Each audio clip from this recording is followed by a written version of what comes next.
Hola amigos, ¿cómo están? Espero que estén muy pero muy bien. Hoy tengo un video diferente en el cual voy a dar algunos consejos para estudiantes de Derecho y jóvenes abogados. Bueno, primero, este video empieza por la pregunta que me dejó un suscriptor en uno de los videos, ¿sí? Gonzalo me dijo: gracias por tus videos, soy estudiante de abogacía y me encanta tu trabajo, ¿lo recomiendas para ejercer? Bueno, primero, la abogacía, por lo menos en la Argentina, y sé que en otros países pasa más o menos lo mismo, es una profesión en la cual hay más cantidad de abogados de los que necesita nuestra sociedad. Es más o menos lo que pasa con los psicólogos, pero creo que no tan al extremo. Entonces, yo no te puedo decir no estudies abogacía porque no vas a poder conseguir trabajo, porque es muy feo si vos tenés una vocación que alguien te diga eso.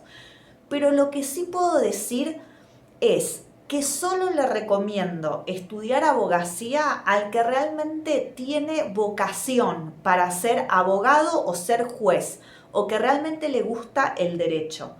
Lamentablemente en esta profesión está lleno de personas, que a mí me tocó verlo, que se reciben de abogados y nunca logran insertarse profesionalmente. Es más, cuando yo me recibí y empecé a ver eso, fue todo un shock, porque es como que uno no sale preparado de la facultad para eso. Uno piensa que es como en las películas, no sé, como por ejemplo, vieron Legalmente Rubia, que se recibe en Harvard y dice: los grandes estudios están peleando por contratar a fulano de tal. Bueno, eso no le ocurre a nadie, salvo que seas hijo del dueño de un gran estudio. Pero para todos los que nos recibimos sin ningún contacto y sin ningún familiar abogado, no nos ocurrió eso. Al contrario, es como que uno sale de la facultad, que se siente protegido de alguna manera. Ya en el último año conoces a todo el mundo, conoces todos los espacios, te sentís como que sos el dueño de la biblioteca parlante, de la biblioteca silenciosa, del bar, etc. Y después salís a la vida real y te encontrás con que no sos nadie, nadie te conoce, y encima el primer tiempo hasta que tramitas el título, que a mí en la UBA me tardó como 8 meses el título, ni siquiera nadie te reconoce ni que sos abogado, porque dicen: si no tenés credencial no sos abogado. Bueno, sacando todo eso, siento que es una profesión que aparte después en la práctica tiene cosas bastante complicadas, y que si no tenés una vocación real no la recomiendo. Ahora, si es tu vocación real, sí, lucha totalmente por ser el mejor abogado y te va a ir bien, porque en un mercado altamente competitivo como el de la abogacía, al que le va bien es al que más se esfuerza, al que más estudia, el que más hace todo lo que tiene que hacer. Por ejemplo, esto aplica también para el Poder Judicial. El que se quedó tranquilo con que ya consiguió el cargo del Estado y está nombrado y después nunca más hace un curso, nunca más estudia, ese no va a ascender. Vos ves que los que llegan a ser secretarios o jueces se mataron haciendo posgrados, cursos, dan clases en la facultad, hacen esto, lo otro. Entonces ves que realmente tienen todo un bagaje que les permite estar en donde están.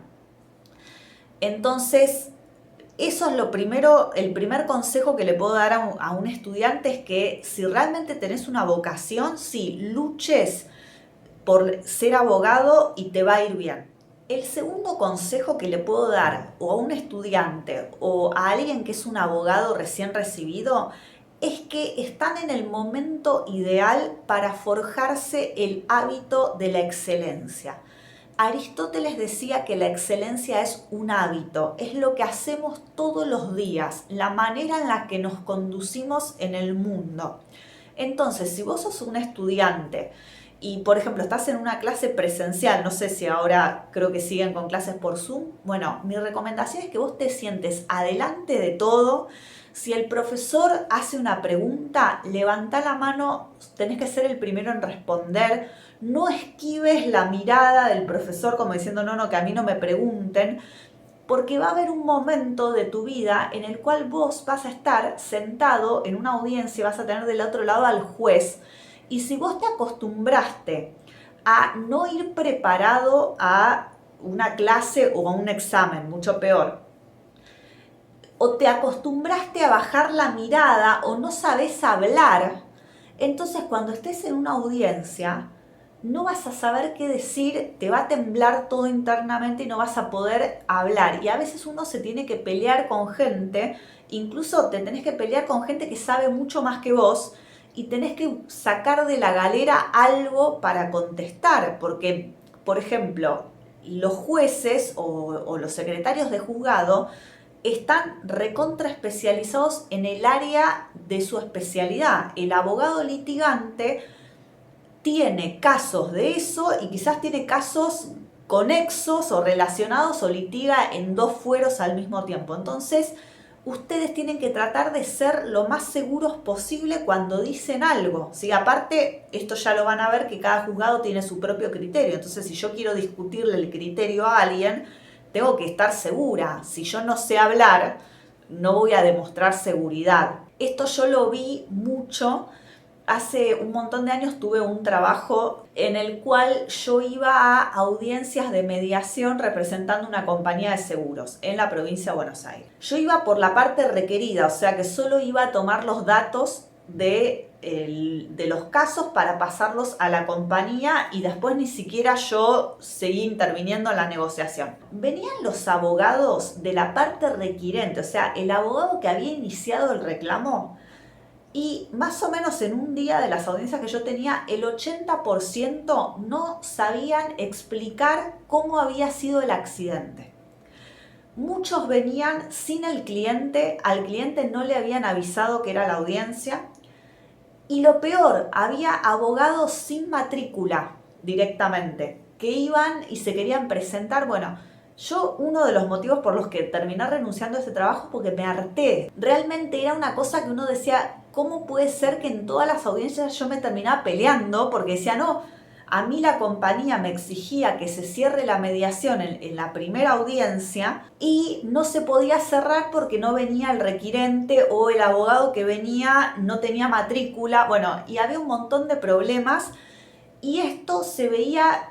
Incluso me acuerdo una vez que me peleé con una mediadora mal en San Martín porque nos hizo esperar como 45 minutos. Ella estaba en su casa, ni siquiera estaba en la casa que era al lado de la oficina.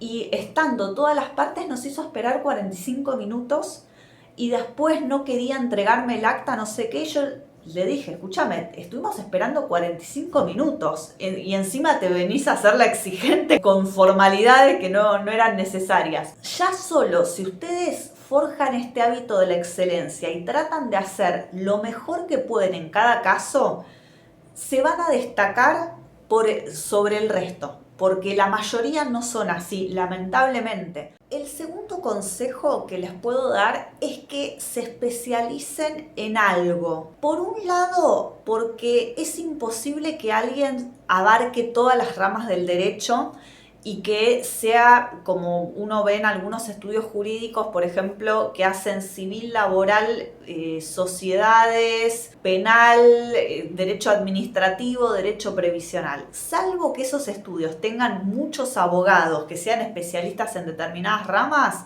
es imposible que una persona sola tenga todos los conocimientos para hacer de todo. Además, por un tema de la búsqueda de la excelencia, es imposible ser excelente en todo, es mejor buscar un área que es el área en el que ustedes, no sé, más les gusta o de lo que ustedes ven que hay más clientes y que se quieren dedicar a eso porque justo, no sé, están en una localidad en la cual hay muchos reclamos, no sé, por determinados temas, entonces ustedes se especializan totalmente en eso. Hagan posgrados, hagan cursos. Yo sé que, por ejemplo, hay videos en los que recomiendan como que todo es la práctica. Para mí tiene que haber un mix. Ustedes tienen que ser muy buenos en la práctica, que eso lo van a ir ganando con el tiempo, pero además tienen que tener todo un bagaje teórico.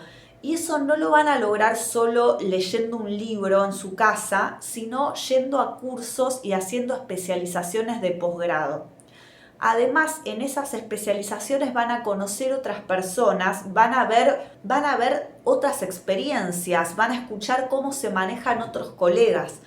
Todo eso es algo que les suma muchísimo, ¿sí? Entonces, ese es otro consejo, que sean especialistas en un área y que apunten a decir, bueno, yo cuando me retire de la abogacía quiero haber dejado un legado en ese área. Sé que muy pocos lo van a lograr, pero ya poniéndose la vara tan alta, ustedes van a lograr un mejor resultado. Es lo mismo que si ustedes dicen, bueno, yo quiero jugar al tenis como el mejor o no me importa, quizás le erro a todo y no me importa. Bueno, esa vara que ustedes se pongan, aunque no lleguen a ser el mejor, pero ustedes ya se pusieron la vara tan alta que van a lograr un mejor resultado que si ustedes dicen, bueno, no me importa, lo hago así nomás. Por eso decir, quiero ser un recontra especialista en determinada rama del derecho, eso ya los va a diferenciar de la media. El tercer consejo, que creo que se aplica en realidad para cualquier actividad que uno quiera hacer profesionalmente y quiera que le vaya bien, es que tienen que ser súper organizados y aprender a gestionar el tiempo. Hay un libro que les recomiendo que es Los 7 hábitos de la gente altamente efectiva. Y además, a mí me gusta muchísimo todo el tema del desarrollo personal, de las neurociencias, leo un montón de esos temas.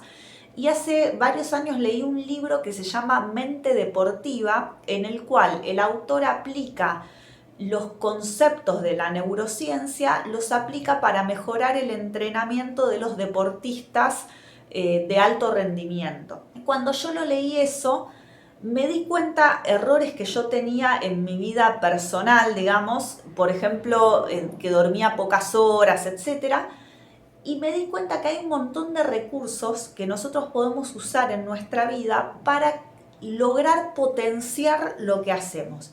Y uno de esos recursos es aprender a gestionar el tiempo y a ser organizados con nuestra actividad diaria y también con la actividad semanal. Yo tengo, por ejemplo, estoy organizada en bloques de tiempo y tengo mi teléfono todo el tiempo en silencio. Y yo les digo a las personas que no me llamen directamente, porque hay personas que te llaman y uno quizás está totalmente concentrado en una actividad. Yo te digo, les pongo un horario para hablar por teléfono. ¿Pero por qué? Porque ese es el mejor horario en el que yo voy a poder estar concentrada escuchándolos y no estoy haciendo otra cosa. Esto yo lo viví durante un montón de años. Yo tenía un local a la calle y no tenía secretaria en una época, entonces yo tenía que estar, por ejemplo, atendiendo a un cliente y al mismo tiempo me sonaba el teléfono y tocaban el timbre. Entonces yo no podía, en una charla con un cliente, la entrevista terminaba durando un montón de tiempo porque yo tenía un montón de interrupciones. No lograba hacer nada bien porque ni le daba toda la contención a la persona, ni tomaba bien los datos, y si me llamaba quizás alguien no le contestaba con toda la buena onda porque estaba haciendo 50 cosas al mismo tiempo. Y ahora con la pandemia, que no trabajo más en esa oficina y atiendo por videollamada, me doy cuenta que es lo mejor que me pasó prácticamente, porque estoy concentrada en cada cosa que hago y eso es excelente. Entonces, ese es otro consejo que les doy, que es sean organizados y también sean organizados con la documentación. Yo, por ejemplo, si ustedes ven acá, yo tengo todo carpetas y están cada carpeta de cada caso y hasta las tengo divididas según la etapa procesal, por ejemplo, expedientes en ejecución, expedientes en cámara y corte, expedientes en primera instancia, expedientes administrativos. Yo he conocido abogados que metían todo en una bolsa. Sí, obviamente estos abogados no llegaron, sino que era gente que recién empezaba, pero nunca logró armarse un estudio, porque en general todos los estudios jurídicos, si ustedes van a trabajar para otro, van a ver que tienen carpetas, pero esta gente metía todo en una bolsa, mezclado incluso la documentación de distintos clientes. Ahora ustedes piensen, si ustedes van a ver un abogado, por ejemplo, para una sucesión y le dejan la escritura original de su casa, ¿qué van a preferir? ¿Al abogado que ustedes ven que tiene todas carpetitas de cada cliente por separado? Incluso yo tengo de un lado lo que es seguridad social y de otro lado lo que es laboral. O se lo van a dejar a uno que ustedes ven que tiene una bolsa negra de consorcio y que tira ahí todos los papeles mezclados. No, a ese segundo no se lo van a dejar. Siempre piensen que lo que ustedes tienen que hacer cuando sean abogados es brindar un servicio y que ese servicio sea lo mejor posible. Obvio que todos podemos tener fallas, pero hay cosas básicas como por ejemplo tener una organización, eso lo tienen que tener, ¿no? Después quizás hay un montón de cosas para mejorar, ¿no? Obviamente, lo principal es ese orden y aparte, si ustedes se aprenden a organizar su día, van a rendir más, van a poder organizarse para estudiar, para trabajar y para mejorar cada día. Bueno, espero que este video les haya gustado. Me gustaría hacer otros quizás en el futuro destinados a abogados y estudiantes de derecho porque hay un montón de cosas que a mí nadie me dijo. Yo me recibí en el 2006 cuando no había ni redes sociales ni nada y es como que me fui haciendo a los golpes y hay un montón de cosas que aprendí en base a ensayo y error y hay cosas que si no tenés un familiar abogado o un abogado conocido como para ver cómo se maneja, no las aprendés hasta que te pasan a vos. Así que bueno, espero que les haya gustado y nos vemos en el próximo video.